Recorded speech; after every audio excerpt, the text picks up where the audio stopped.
তারপরে সামান্য গরম পরোটার সঙ্গে পরিবেশন করুন, খেতে খুব টেস্টি হবে। বন্ধুরা, আপনারা কেমন আছেন? ভালো আছেন তো? আমি কিন্তু খুব ভালো আছি। আপনাদের জন্য নতুন রেসিপি নিয়ে এসেছি। নিরামিষ আলুদম বানিয়ে দেখাবো আপনাদেরকে। নিরামিষ আলুদম বানানোর জন্য আমি এখানে আদা বেটে নিয়েছি, কাজু বেটে নিয়েছি, আর টমেটো বেটে নিয়েছি, 2টা কাঁচা লঙ্কা নিয়েছি, কালো জিরে নিয়েছি, আর গোলমরিচ একটু বেটে নিয়েছি। আলুদম বানানোর জন্য কড়াই বসিয়ে দিয়েছি, তার ভিতরে দিয়ে দিব সরিষার তেল।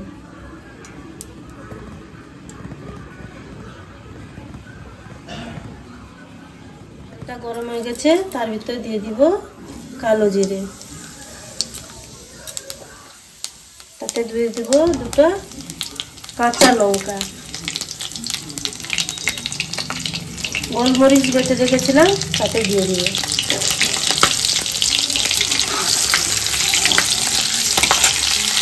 তারপরে আদা পেস্ট করে রেখেছিলাম আদা বাটা দিয়ে দিব,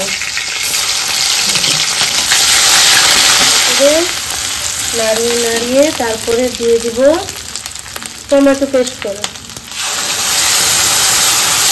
ভালো করে একটু নাড়াতে হবে। টমেটোর মধ্যে যেরকম কাঁচা গন্ধটা যেরকম চলে যায় এইভাবে ভাজতে হবে। এইভাবে মশলাটা ভালো করে ভেজে নিচ্ছি। টমেটোটা পেস্ট করে দেওয়া হয়েছে না, ওকে ভালোভাবে তো নাড়াতে হবে না, নাড়া নিচে বসে যাবে।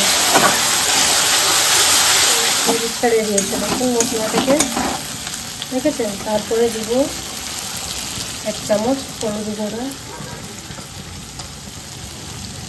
1 চামচ লঙ্কা গুঁড়া। লঙ্কা গুঁড়া বেশিও দিতে পারেন, আপনারা যেভাবে খান ওইভাবে দিবেন। ভালো করে নাড়িয়ে নেবেন। নাড়ানোর পর কাজু বেটে রেখেছিলাম, কাজুটা ওতে দিয়ে দিব ভালো করে।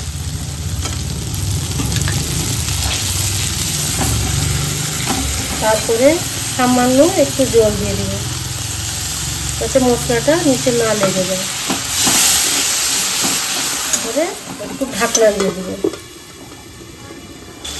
দেখুন এইভাবে মশলাটা এবারে হয়ে গেছে। এর ভিতরে সেদ্ধ করা আলু দিয়ে দিব, ভালো করে নাড়িয়ে নেব।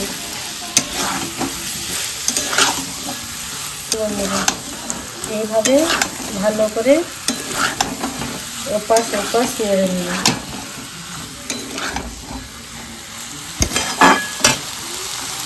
এবারে এতে গরম জল করে রেখেছি, গরম জলটা দিয়ে দেব।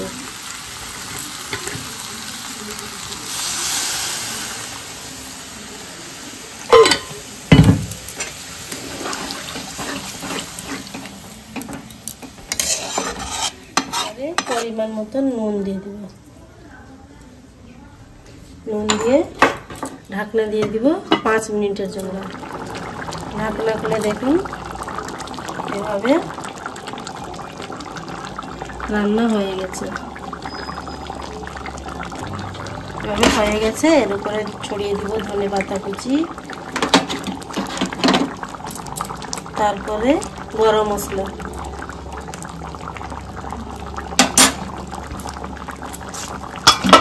এইভাবে রান্নাটা কমপ্লিট।